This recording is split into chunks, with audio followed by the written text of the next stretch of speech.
அனைவருக்கும் வணக்கம். இந்த வீடியோவில் நம்ம டிஎன்டிஐபிஆர் அதாவது தினம் ஒரு கேள்வியில் கொஸ்டின் நம்பர் 191லேருந்து 200 வரைக்கும் என்னென்ன கொஸ்டின் கேட்டிருக்காங்க, அதுக்கான ஆன்சர் என்ன அப்படிங்கிறத டீட்டெயிலாக இந்த வீடியோவில் ஃபுல்லாக பார்க்கலாம். சரிங்களா? கொஸ்டின் நம்பர் 191 பாருங்க. தமிழ்நாடு அரசு அறிவித்த 100 புதிய காப்பு வனப்பகுதிகளில் நாகர்கூடல் காப்பு வனப்பகுதி எந்த மாவட்டத்தில் அமைந்துள்ளது அப்படின்னு சொல்லிட்டு கேட்டிருக்காங்க. இந்த கொஸ்டினுக்கான ஆன்சரை பார்க்கறதுக்கு முன்னாடி ஃபர்ஸ்ட் நம்ம இந்த தமிழ்நாடு அரசை பொறுத்த வரைக்கும் பார்த்தீங்கன்னா 100 புதிய காப்பு வனப்பகுதிகள் அறிவிச்சிருக்காங்க அப்படின்னு சொல்லியிருக்காங்க இல்லைங்களா? ஸோ அதை பற்றி நம்ம கொஞ்சம் டீட்டெயிலாக பார்த்துடலாம். தமிழ்நாடு அரசை பொறுத்த வரைக்கும் பார்த்தீங்கன்னா 2021 2025 வரைக்கும் சுமார் இந்த 4-5 ஆண்டுகளில் பார்த்தீங்கன்னா ஒரு 4 ஆண்டுகளில் தமிழ்நாட்டில் ஒரு 10 மாவட்டங்களில் பார்த்தோம்னா பாதுகாக்கப்பட்ட வனப்பகுதிகளா ஒரு 100 இடங்களை அறிவிச்சிருப்பாங்க. சரிங்களா? ரிசர்வ்டு ஃபாரஸ்ட் ஏரியா அப்படின்னு சொல்லிட்டு புதுசா ஒரு 100 இடங்களை தமிழ்நாட்டில் அறிவிச்சிருப்பாங்க. கடந்த 4 ஆண்டுகள்ல மொத்தம் பார்த்தீங்கன்னா ஒரு 10 மாவட்டங்கள்ல வருது அந்த பகுதிகள்லாம். சரிங்களா? எந்தெந்த மாவட்டம் அப்படின்னு சொல்லிட்டு பார்த்தோம்னா ஃபர்ஸ்ட் தர்மபுரி, அப்புறம் பார்த்தீங்கன்னாக்கா சேலம், கள்ளக்குறிச்சி,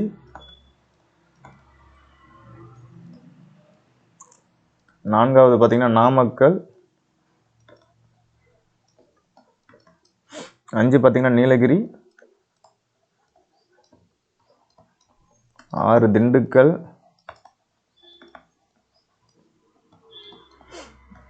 7 மதுரை, 8 சிவகங்கை, 9 தேனி, 10 பார்த்தீங்கன்னா தென்காசி. சரிங்களா? ஸோ இதான் இந்த 10 மாவட்டம். சரிங்களா? இந்த 10 மாவட்டத்தில் என்ன பண்ணியிருக்காங்கன்னா பாதுகாக்கப்பட்ட வனப்பகுதிகள் அப்படின்னு சொல்லிட்டு புதுசாக அறிவிச்சிருக்காங்க கடந்த 4 ஆண்டுகளில். இதில் எந்த மாவட்டத்தில் அதிகமான இந்த ரிசர்வ்டு ஃபாரஸ்ட் அறிவிச்சிருக்காங்கன்னா திண்டுக்கல் தான். இதையும் ஞாபகம் வச்சுக்கணும். சரிங்களா? கிட்டத்தட்ட பார்த்தீங்கன்னா ஒரு 37 பகுதிகளை பார்த்தீங்கன்னா பாதுகாக்கப்பட்ட வனப்பகுதியை அறிவிச்சிருப்பாங்க திண்டுக்கல் மாவட்டத்தில் மட்டும். இந்த 100ல் அதிகமான ரிசர்வ்டு ஃபாரஸ்ட் எந்த டிஸ்ட்ரிக்ட்ல பார்த்தீங்கன்னா திண்டுக்கல்ல தான் ஒரு 37 அறிவிச்சிருக்காங்க. இதுல பார்த்தீங்கன்னா மிகப்பெரிய ஒரு ரிசர்வ்டு ஃபாரஸ்ட் எது அப்படின்னு சொல்லிட்டு பார்த்தீங்கன்னா தேனி மாவட்டத்தில் அறிவிச்சிருப்பாங்க. சரிங்களா? தேனியில ஹைவேவிஸ் வன வட்டாரம் அப்படின்னு சொல்லிட்டு.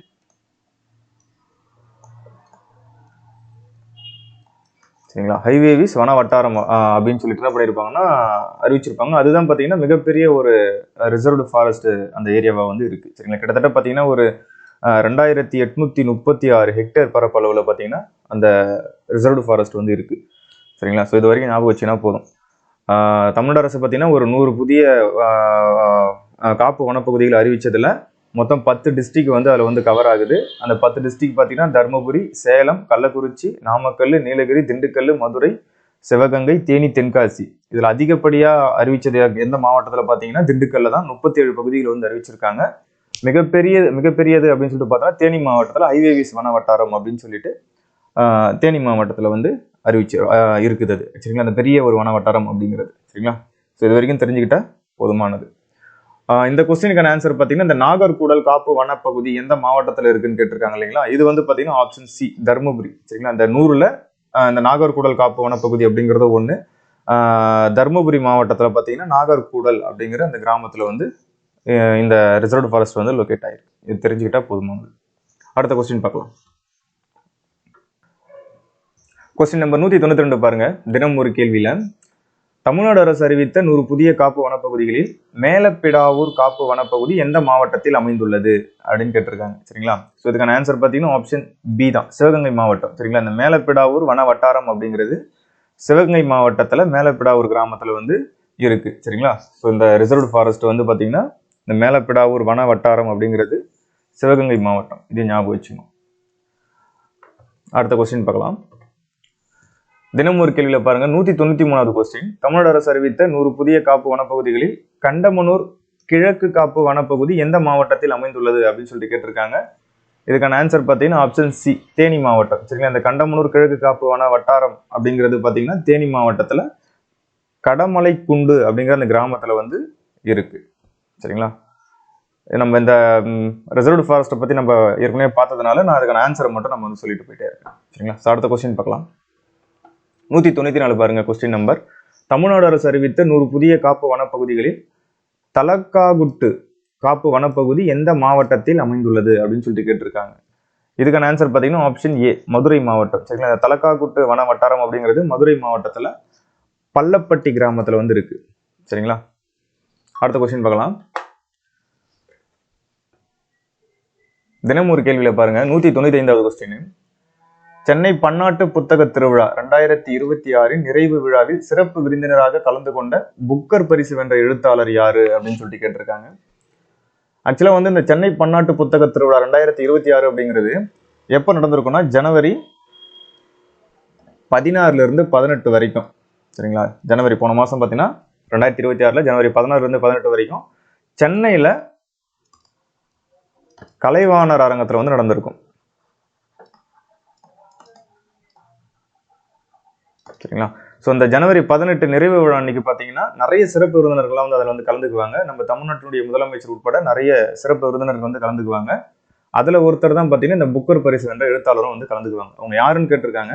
இதுக்கான ஆன்சர் பார்த்தீங்கன்னா ஆப்ஷன் ஏ தான். சரிங்களா? திருமதி பானு முஸ்தாக். சரிங்களா? ஸோ இவங்க தான் வந்து பார்த்தீங்கன்னா அந்த புக்கர் பரிசு வென்ற எழுத்தாளர். இவங்க வந்து கர்நாடகாவை சேர்ந்தவங்க, ஒரு கன்னட எழுத்தாளர். சரிங்களா? எந்த நூலுக்காக இவங்க வந்து புக்கர் பரிசு வாங்கியிருப்பாங்க அப்படின்னு சொல்லிட்டு பார்த்தீங்கன்னா ஹார்ட் லேம்ப் அப்படிங்கிற ஒரு நூல், அவங்களுடைய புகழ்பெற்ற ஒரு நூல் அது. ஸோ இந்த நூலுக்காக தான் பார்த்தீங்கன்னா 2025ஆம் ஆண்டுக்கான அந்த பன்னாட்டு புக்கர் பரிசு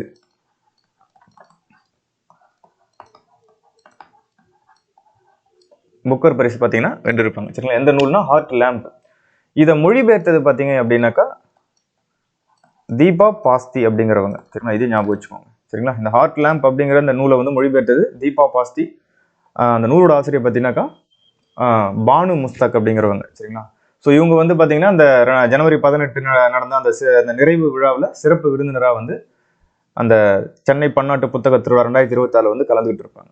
ஸோ இது வரையும் ஞாபகம் வச்சுன்னா இதில் இம்பார்ட்டன்ட் பார்த்தீங்கன்னாக்கா புக்கர் பரிசு பெற்றவங்க யாருன்னா திருமதி பானு முஸ்தாக் 2025ஆம் ஆண்டுக்கு எந்த நூலுக்காகனா ஹார்ட் லேம்ப். இது ரொம்ப முக்கியமானது. Right, okay. அடுத்த கொஸ்டின் பார்க்கலாம்.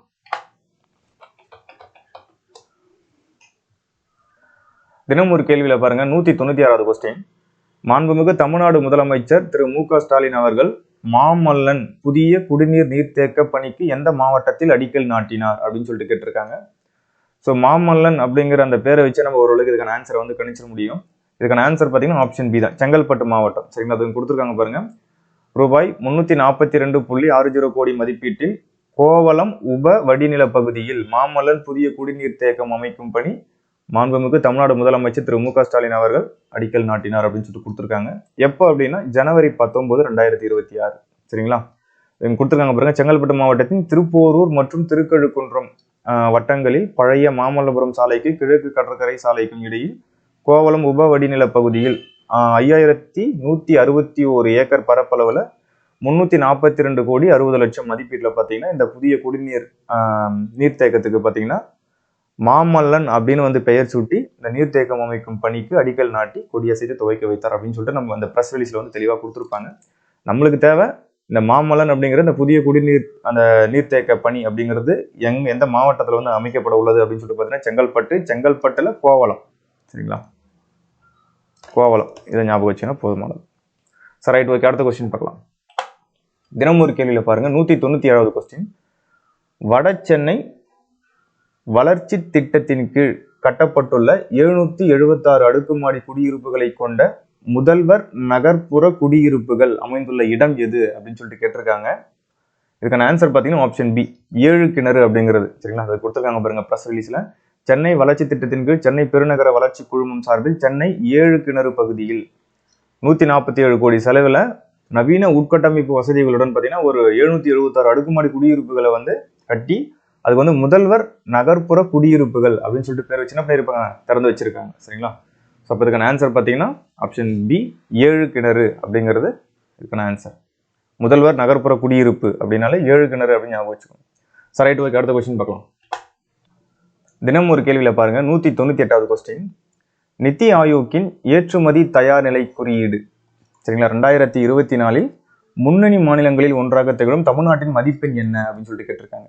ஆக்சுவலாக இந்த இபிஐ அப்படின்னு என்னன்னா எக்ஸ்போர்ட் ப்ரிப்பேர்னஸ் இண்டெக்ஸ் அப்படின்னு சொல்லி சொல்றாங்க. சரிங்களா, எக்ஸ்போர்ட் ப்ரிப்பேர்னஸ் இண்டெக்ஸ்.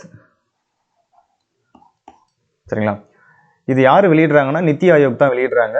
ஒவ்வொரு ஆண்டும் வெளியிட்டிருக்காங்க. எதுக்காக வெளியிடுறாங்கன்னா இந்தியாவை பொறுத்த வரைக்கும் 2030க்குள்ள சரிங்களா இந்தியா பொருளாதாரத்தை பொறுத்த வரைக்கும் பார்த்தீங்கன்னா 3வது மிகப்பெரிய பொருளாதாரமா உயர்த்தணும் அப்படின்னு சொல்லிட்டு ஒரு கோல் வந்து செட் பண்ணியிருக்காங்க. இதுக்காக 7 ட்ரில்லியன் அமெரிக்க டாலர் அளவுக்கு ஜிடிபியை வந்து உயர்த்தணும். சரிங்களா, ஸோ இதுதான் வந்து டார்கெட், இந்தியாவினுடைய ஜிடிபியை வந்து உயர்த்தணும்.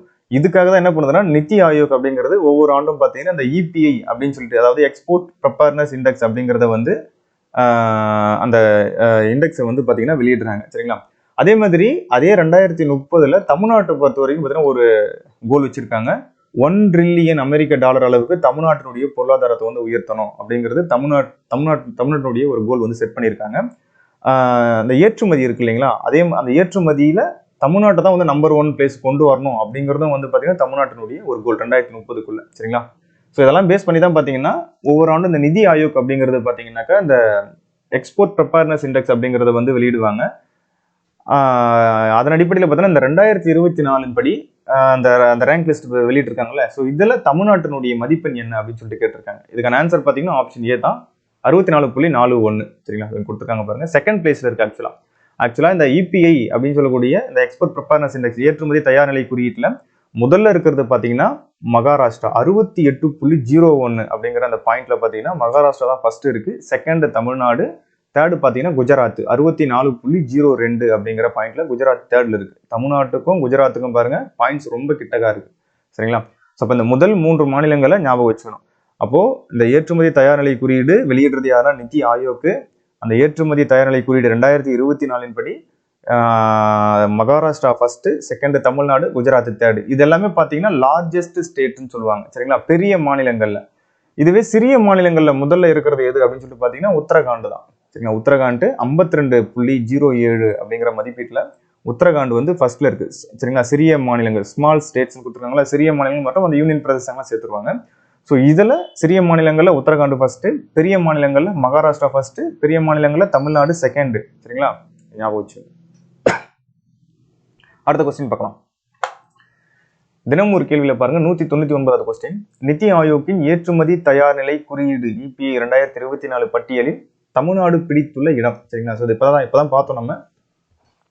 ஆன்சர் பார்த்தீங்கன்னா 2ஆம் இடம், ஆப்ஷன் ஏ தான். சரிங்களா, ஃபர்ஸ்ட் யார் இருக்கா, மகாராஷ்டிரா, செகண்ட் தமிழ்நாடு, தேர்டு குஜராத். இதே சிறிய மாநிலங்கள்ல ஃபர்ஸ்ட் பார்த்தீங்கன்னா உத்தரகாண்ட். ஞாபகம் வச்சு. ரைட், அடுத்த கொஸ்டின் பார்க்கலாம். தினம் ஒரு கேள்வியில பாருங்க, 200வது கொஸ்டின். பதிவுத்துறையில் காகிதமில்லா மற்றும் நேரடி வருகையில்லா சேவையை வழங்க தொடங்கப்பட்டுள்ள புதிய மென்பொருள் என்ன அப்படின்னு சொல்லிட்டு கேட்டிருக்காங்க. இதுக்கான ஆன்சர் பார்த்தீங்கன்னா ஸ்டார் 3.0 சி தான் ஆன்சரு. கொடுத்துருக்காங்க பாருங்க. பதிவுத்துறையில் ஸ்டார் 3.0 திட்டம். இது எதுக்காக கொண்டு வந்திருக்காங்க பாருங்க. ஆக்சுவலா வந்து இந்த ஸ்டார் 3.0 இந்த திட்டத்தின் மூலமாக ஒரு 18 வகையான சேவைகளை வந்து கொடுக்குறாங்க. இதை ஞாபகம் வச்சுக்கணும். சரிங்களா, 18 வகையான சேவைகள் வந்து இந்த ஸ்டார் 3.0 திட்டம் அதன் மூலம் வந்து கொடுக்குறாங்க. என்னென்னலாம் பண்றாங்க அப்படின்னா காகிதமில்லா ஆவணப்பதிவு, ஸோ டிஜிட்டலைஸ் இதை பண்றாங்க. நேரடி வருகையில்லா பத்திரப்பதிவு, அதாவது நம்ம அலுவலகத்துக்கு போகணும்னு அவசியம் இல்லை, ஆன்லைன்லேயே பண்ணிக்கலாம். சரிங்களா, வீட்டில் இருந்தபடி ஆன்லைன்லேயே பண்ணிக்கலாம். தானியங்கி பத்திர உருவாக்கம், டிஜிட்டல் கையெழுத்து, கியூஆர் மூலமா வந்து கட்டணத்தை செலுத்திக்கலாம், அதுக்கான கட்டணத்தை அப்படின்னு சொல்றாங்க. வீட்டிலிருந்தே மென்பொருள் மூலம் ஆன்லைன் பத்திரப்பதிவை முடிக்க முடியும். இதுக்காக தான் பார்த்தீங்கன்னா இந்த ஸ்டார் 3.0 அப்படிங்கிற இந்த திட்டம். சரிங்களா, வார இறுதி மற்றும் விடுமுறை நாட்களிலும் விருப்பமான நேரத்தில் பதிவு செய்யும் வசதி உள்ளது. சரிங்களா, ஒர்க்கிங் டேஸ்ல மட்டும்தான் கிடையாது, வீக்கெண்டில் கூட இதை வந்து பண்ணிக்கலாம் ஆன்லைனில் அப்படிங்கிறத வந்து இதில் குறிப்பிட்டிருக்காங்க. சரிங்களா, ஸோ அதெல்லாம் ஒன்றும் இல்லை. பதிவுத்துறையில் பார்த்தீங்கன்னா காகிதமில்லா மற்றும் நேரடி வருகையில்லா சேவையை வழங்க தொடங்கப்பட்டுள்ள புதிய மென்பொருள் இது எதுனா ஸ்டார் 3.0 அப்படிங்கிறத ஞாபகம் வச்சுக்கோங்க. சரிங்களா, இது வந்து எத்தனை சேவை கொடுக்குறாங்க அப்படிங்கிறது ஞாபகம் வச்சுக்கோங்க. 18 வகையான சேவைகளை வந்து பார்த்தீங்கன்னா இந்த ஸ்டார் 3.0 திட்டத்தின் மூலமாக கொடுக்குறாங்க. Sir right, okay. ஸோ அவ்வளோதான். நம்ம இது வரைக்கும் பார்த்தீங்கன்னாக்கா இந்த வீடியோவில் வந்து 191 200 வரைக்கும் பார்த்துருக்கோம். சரிங்களா, கொஸ்டின்ஸ் வந்து டீட்டெயிலாக வந்து பார்த்துருக்கோம். இதுக்கு முன்னாடி 190 வரைக்கும் 1 வரைக்கும் வீடியோ வந்து போட்டிருக்கோம்.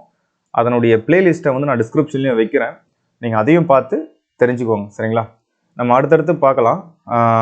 இடையில எனக்கு வந்து இந்த 190 வரைக்கும் கண்டினியூஸாக போட்டிருப்பேன், வீடியோஸ் போட்டிருப்பேன். 191 200 வரைக்கும் ஒரு கிடையில ஒரு 15 நாள் வந்து எனக்கு கேப் ஆகிடுச்சு. சில இஷ்யூஸ்னால வந்து என்னால் வீடியோஸ் போஸ்ட் பண்ண முடியல. இதுக்கப்புறம் வந்து கண்டினியூஸாக வந்து வீடியோஸ் வந்து போஸ்ட் பண்ணுறேன். சரிங்களா? அடுத்த வீடியோவில் வந்து பார்த்தீங்கன்னா 201 210 வரைக்கும். சரிங்களா? என்ன கொஸ்டின் கேட்டிருக்காங்க, அதுக்கான ஆன்சர் என்ன அப்படிங்கிறத அடுத்த வீடியோவில் வந்து பார்க்கலாம். அதை முடிச்சுட்டு அடுத்து வந்து பார்த்தீங்கன்னாக்கா அவுட் சோர்ஸ் ரிலேட்டடாக சில வீடியோஸ் வந்து கொடுக்கலான்னு இருக்கேன். தமிழுக்கு வந்து தமிழுக்கும் ஜிகேவுக்குமே வந்து கொடுக்கலான்னு இருக்கேன். நான் அதை அடுத்தடுத்த வீடியோவில் வந்து நான் எக்ஸ்பிளைன் பண்ணுறேன். சரிங்களா? இப்போதைக்கு இதான். சரி, ரைட், ஓகே. நம்ம அடுத்த வீடியோவில் வந்து பார்க்கலாம். நன்றி.